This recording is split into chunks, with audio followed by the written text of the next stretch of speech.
ဖုန်းထဲမှာဝင်လာတဲ့ Gmail password မေးနေရင်ဘယ်လိုပြန်ယူရမလဲဆိုတာဒီဗီဒီယိုလေးမှာပြောပြပေးသွားမှာဖြစ်ပါတယ်အားလုံးပဲလိုက်ကြည့်လိုက်ကြအောင်ဗျာကဲ Gmail password လေးပြန်ယူဖို့စလိုက်ကြအောင်ဗျာအရင်ဆုံးကျွန်တော်တို့ဒီမှာတော့เนาะ Gmail ထဲကိုဝင်လိုက်ပါမယ်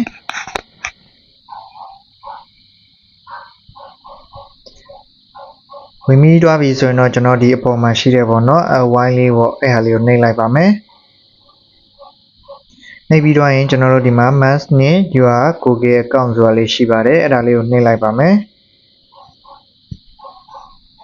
โอเคဒီလိုလေးရပြီဆိုရင်တော့ကျွန်တော်တို့ပေါ့နော်ဒီမှာ security and sign in ဆိုတာရှိပါတယ်ဗျ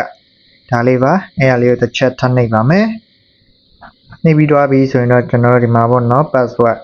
ရှိပါတယ် password လေးကိုတစ်ချက်ထပ်နှိပ်လိုက်ပါမယ်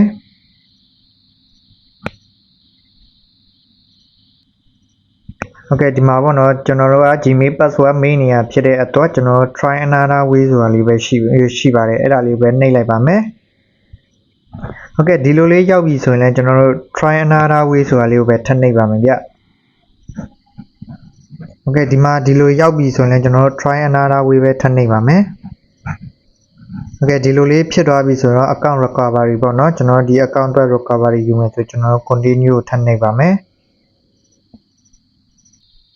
โอเคဒီလိုလေးရပြီဆိုတော့ကျွန်တော်မိတ်ဆွေတို့အနေနဲ့ပေါ့နော်ကိုအဆင်ပြေမဲ့မှတ်မိမဲ့ password လေးထားပေးပါဒီမှာသူပြောထားပေးပါတယ်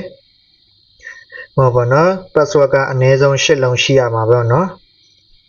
8လုံးရှိရမယ်ပြီးရင်စလုံးအကြီးတစ်လုံးပါရမယ်အသေးတစ်လုံးပါရမယ်ပြီးရင်ကျွန်တော်တို့မျိုး S တို့ဒေါ်လာတို့အဲ့လိုပုံစံလေးတွေလည်းထည့်ပြီးပေါ့နော်အနည်းဆုံး8လုံးပါရမှာပဲဖြစ်ပါတယ်ဗျ